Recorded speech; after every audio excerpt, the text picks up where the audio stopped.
This episode of Disney Matter includes some descriptions of violence as well as strong language.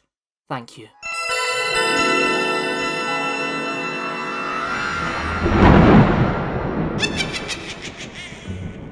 Hello, foolish mortals. Welcome to Disney Matter. From yeah, I've messed up already. We'll just keep this in. From the Sandersons to the Skeletons, we creaking open the service elevator door with some happy haunts who are ready to materialise. I'm your ghost host, Jack, and a warm welcome back to those who made it. It's time to welcome our grin-bearing guest for today. It's Lena. Hi. I feel... Oh, this feels a while since... Moshi mosh. Ohio. Welcome back. It's been a spell and the perfect season to bring you back. It's spooky month. Almost end of spooky month. So let's ask the general spooky month question. What is your favourite spooky movie?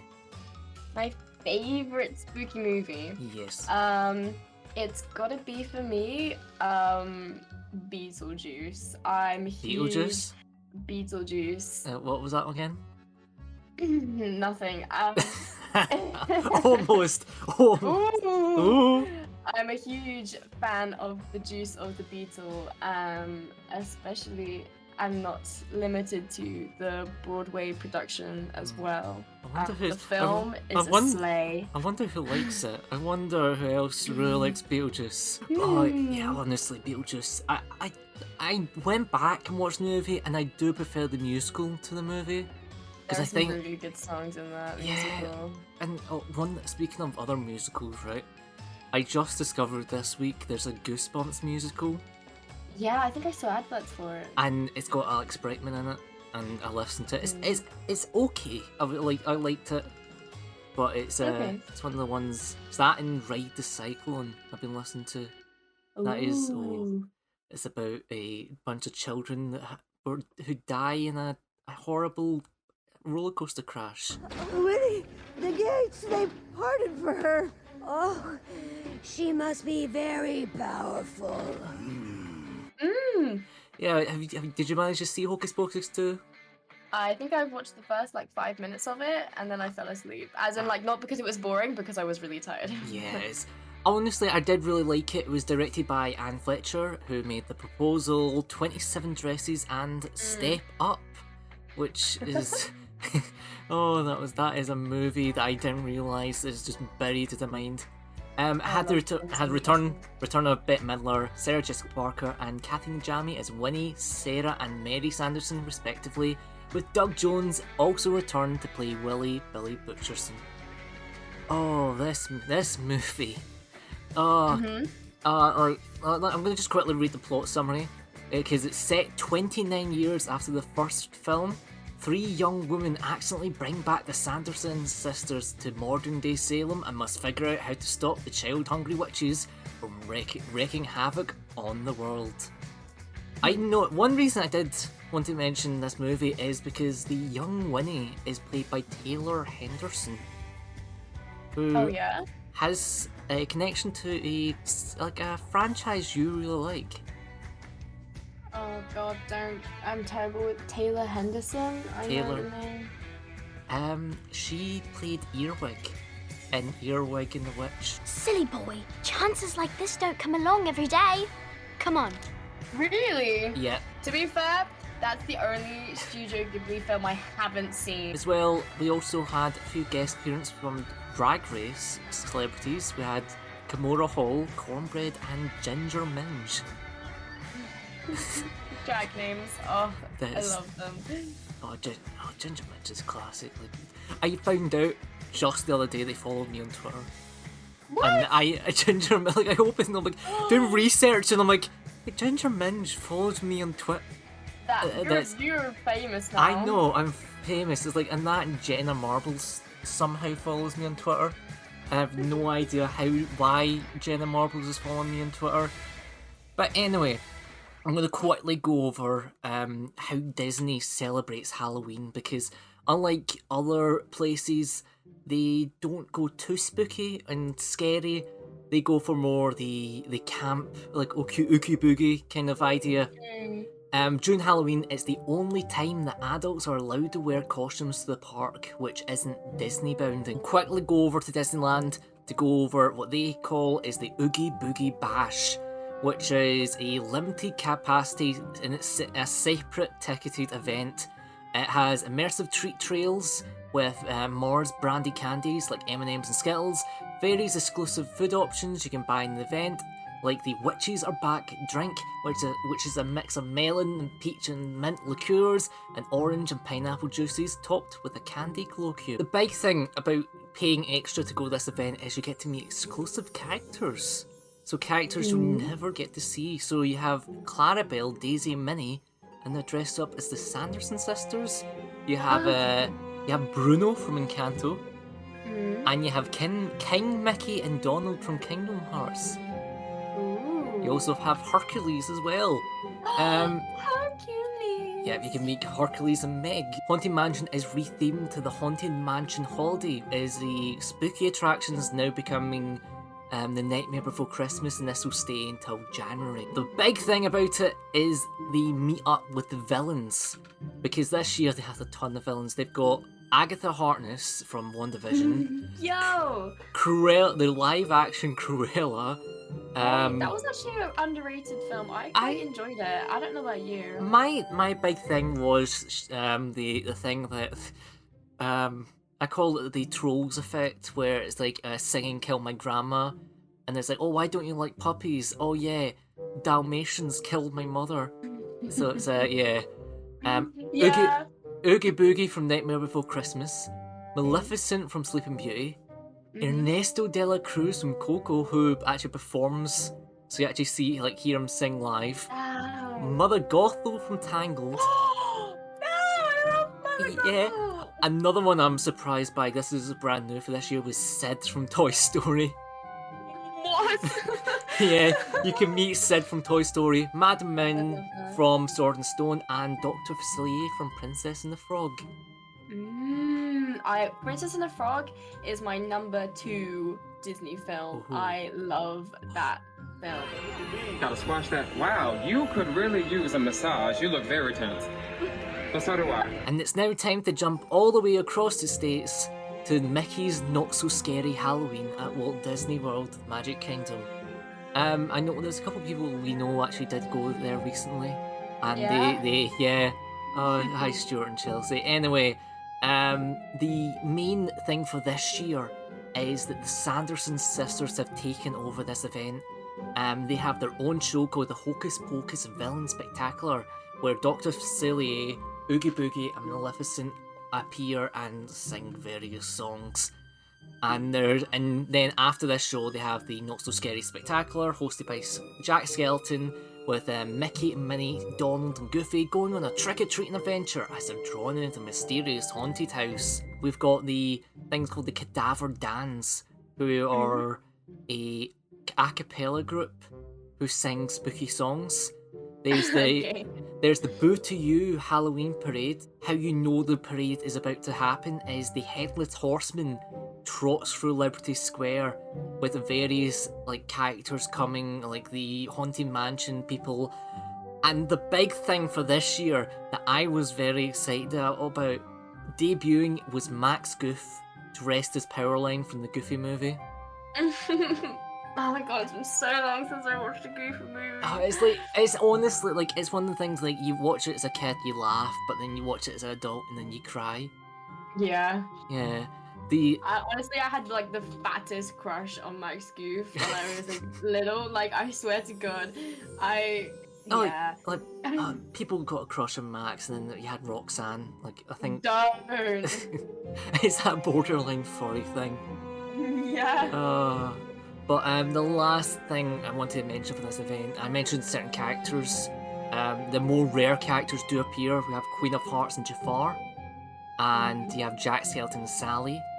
But the big character I really liked, and I'm jealous of a certain person meeting them, was Stitch, dressed as Elvis.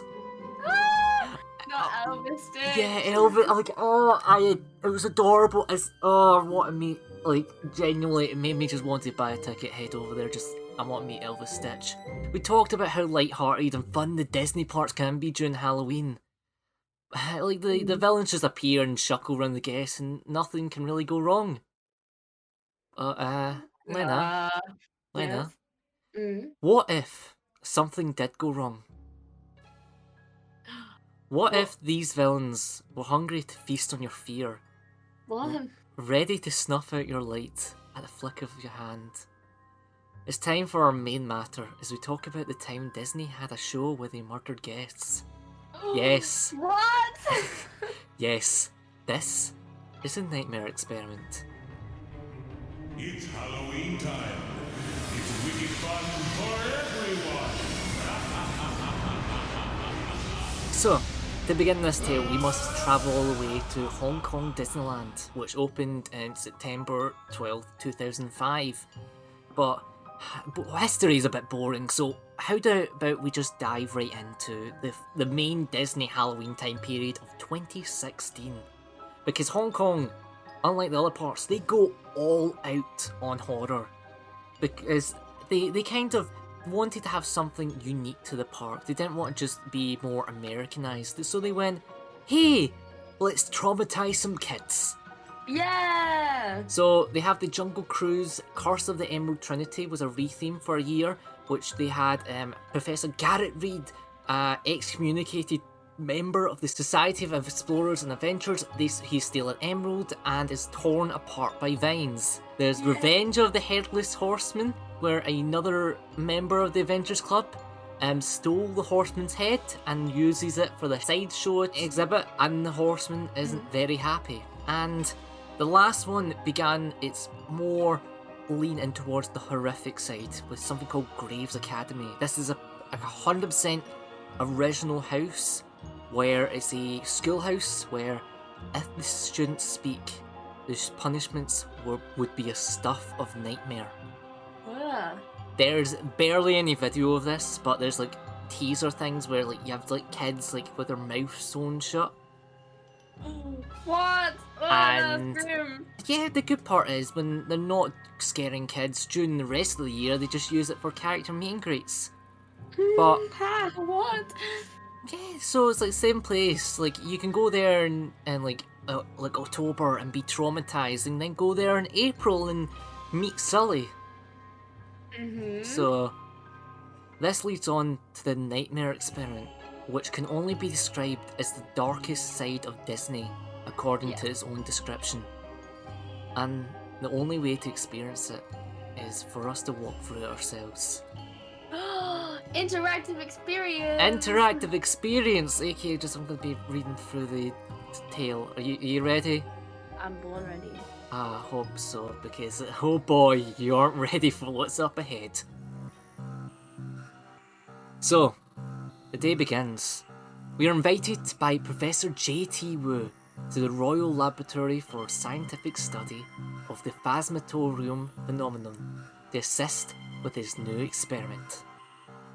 Wu's assistant invites you to the lab from a queue that you're waiting in.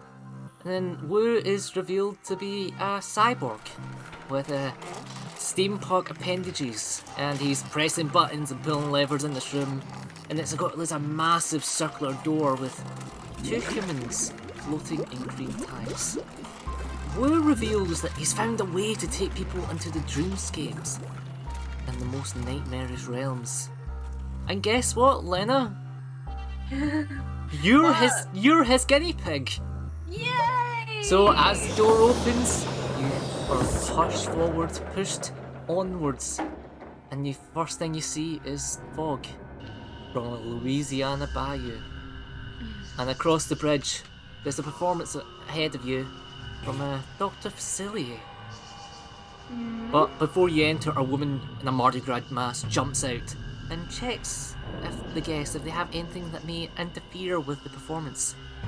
She removes her mask, revealing she's bald, with red veins across her head in place of hair. Facilier welcomes everyone and introduces his friends, a faceless voodoo demon who looks oddly like his shadow, And as quickly as they appear, Lucilia vanishes behind a curtain. And then out comes an undead figure. And it's Jack Sparrow. Who decides to help you. He wants to help you out of there. So he shows you to a secret entrance to escape these demons. And from here you walk through the murky hallways of Fort Charles Prison, where many pirates have been in prison here. And many have took their final breath here, but some have not rested well, as screams of agony can be heard. And you look to your left and you see one of them have hung themselves. Yeah. Oh, yeah, you see like the rotten body, you hear it swinging back and forth as then from the right one skeleton jumps out the guest, is banging on the bars. Jack Sparrow opens another door to another realm where he cannot follow, so he bids you adieu for now. And the next room is revealed to be owned by one Sid Phillips, as the guests have now discovered they are surrounded by mutated toys. Like we have Babyface and Ducky and Legs. Do you know, fun fact, do you know about Legs from Toy Story? Isn't Legs the one with the Barbie legs and then the crane or like the fishing rod top? Yeah, it's a fishing rod. You know why they're designed like that? No. Because they're a hooker. I love that. It's a little reference. Like if you watch it, it's get like yeah, it's just a fishing rod with legs. But it's like it's a hooker. Anyway, let's get back to the terrifying nature because you're fine. These giant toys aren't gonna hurt you. But unlucky for you, the smaller ones have slipped through the gap, as various headless green army men and a doll with 6 arms have approached. Then the bright lights fill the room, and they're actually very nice. They're giving you high fives and shaking your hand. Like, they're your best friends, as they're going to help you to the next realm. Yay! I've got some bad news. No! You may have wished they didn't help you, as it's time to enter the dark woods. And there's only one face there to greet you. Oh boy. This is the reason why I wanted to talk about it. Mm-hmm.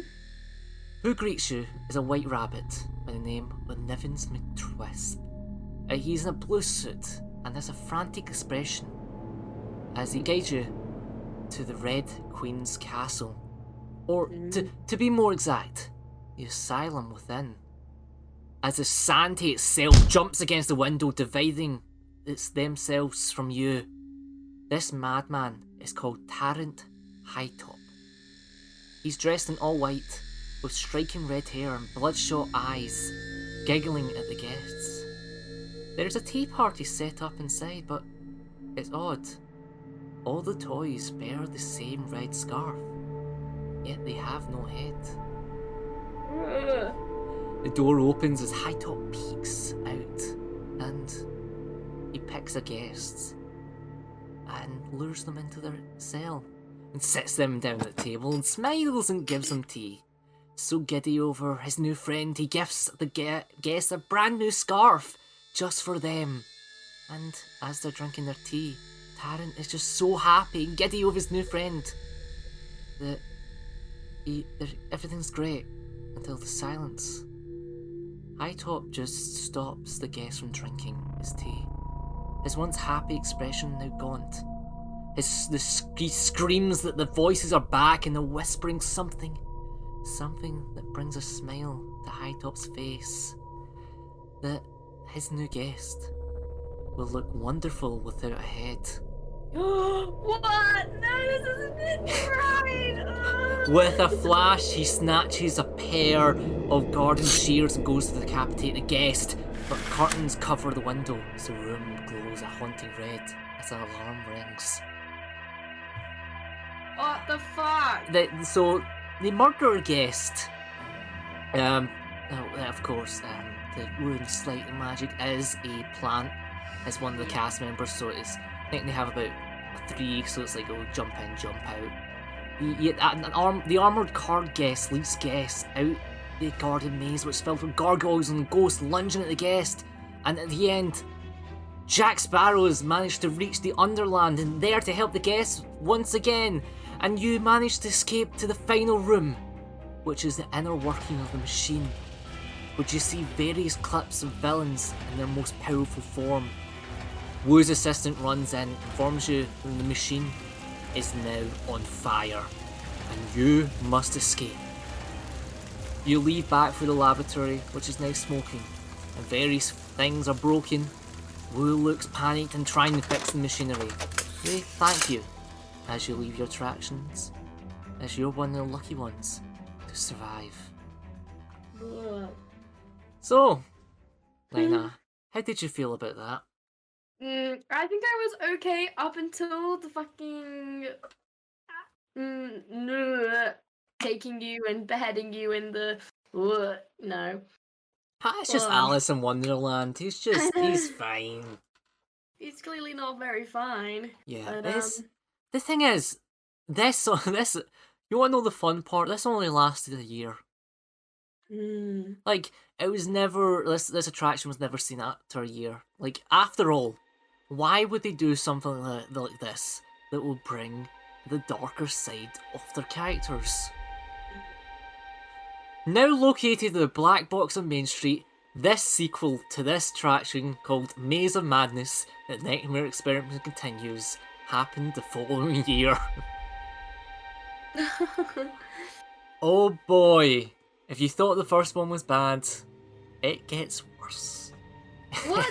It gets worse. This attraction begins where it left off because Professor Wu has vanished. So you have joined for the beckoning of one of his assistants there to help find the missing professor. So the experiment is reactivated as you go back into the dreamscape to try and find them. The first one begins as a clown jumps out, luring you forward. Oh yeah, I couldn't, like, if this happened, I can't handle clowns. So if this happened, I would just. Pee myself. The clown jumps out and lures you into Stromboli's tent as Pinocchio is enslaved by Stromboli, tied up by chains. And this is a version of Pinocchio that never became a true boy and is forced to dance, and his pleads go into deaf ears as the clown just tells you, oh, he's fine, move on to the next room. The next one is, it's a blank room until flashing lights appear. The dreams, this is the CDA, the Child Detection Agency, jumped out, and that's honestly, this bit's a bit disappointing because that's all that happened. Just these men from Monsters Inc. going, oh, and you have like the voice, like, I'm always what, just overhead. It's not that great. So you're a bit disappointed until there's a street. All the shops are shut on the cobble street. You look up and you hear a sign creaking. You see it swinging back and forth. You know what it says on that sign? High Top's Hat Shoppy. No, they brought him back.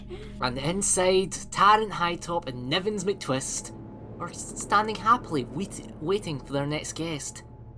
And a guest is picked once again. And they want to try on a new hat. And they're strapped to a dentist chair. But none of the hats fit. And they keep trying hat after hat after hat. But it's not the hat that's the issue. The hat might actually look better without the head. No! A knife appears and the curtains are drawn on another life. Next, the room is a fairly spooky version of the Beauty and the Beast. You know, where it's like the Forbidden West Wing and everything's clawed up. Yeah. And it ends with the finale. A face-to-face Hades from Hercules. Oh. It is revealed that Wu has been turned into a demon and is trying to trap you there forever. But Hades managed to set you free and traps Professor there forever. And that is it. That's you. You've finally escaped the Nightmare Experiment. Or have you? Until next year. Until next year. Sadly, didn't do this again. they slowly like went back into the more spooky stuff, which is I'm honestly disappointed because I would if you, I want to ask you this question because if you had an option to make a attraction like this where you made like different spooky version of Disney attractions, what would you have? Oh, I think you know in Mulan when they like go to the destroyed town and they see that like everything's been like looted and like pillaged and there's like bodies everywhere. I feel like that might make a good like I would actually pander. The first thing that came to mind, I would pander something more modern. Have the like sewerway, and it's we don't talk about Bruno. You know that bit, and they yeah. have like rats jumping out and like versions of Bruno, like various Bruno, Brain. like and then cry back. Oh, your name, all face. Like that kind of atmosphere would be perfect, and it's not too like horrifying, like the Nightmare Experiment. Like you could even have like a Hocus Pocus, like you're walking through the house, and well, Hocus Pocus is fairly dark when you go back through it, where they kill they kill kids. The thing is, Disney does have their like the dark, like spooky nature, and I do think some of the things does like needs to be addressed more because we used to have the like one of my favorite attractions was Stitch's Great Escape, which was a re-theme of an attraction that was too scary called the that was the Alien Terrestrial. It's pretty much become that if you go to any of the American Disney parks, you either have two options. If you want a spooky experience, you go to Disney. If you want to be scared, you go to Universal for their Horror Nights.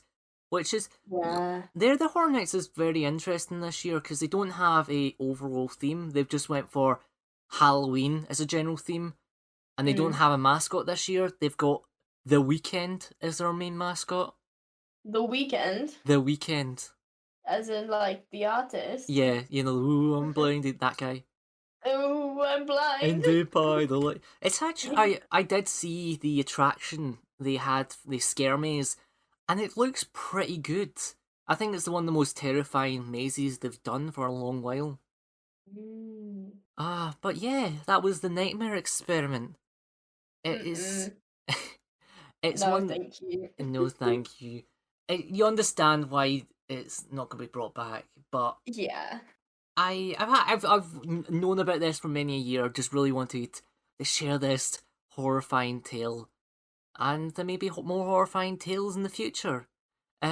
So just need to keep an eye out. I'll be sharing all this on social media. I need to use Twitter more. I'm useless on Twitter. The Instagram has slowly perished. I don't think I've updated the Instagram since like episode 5. But oh well. Instagram, I still don't understand Instagram. I'm only I'm 22 and I just feel old. Like but Lena, where can we find you? Oh, you can find me in the Shadow Realm. No, you can find me on Twitter at just_Heen. I do art. Please commission me or just have a look. Maybe commission like to do more AEW wrestlers. Anyway, we need to go. Lena needs to go watch the new Chainsaw Man episode. Alright. Yeah. Oh, I think genuinely we've mentioned both like every episode. We've had like we haven't mentioned Buzzy yet, or there we go, that's the Buzzy mention. We mentioned Buzzy every episode, mentioned in anime. I've mispronounced something badly and I've been mocked for it. I haven't had a Scottish. We haven't mocked my Scottish accent, do we? Wait. There we go. Let's just wrap it up there before that happens. If it's a matter, make sure it's a Disney matter. See you all real soon.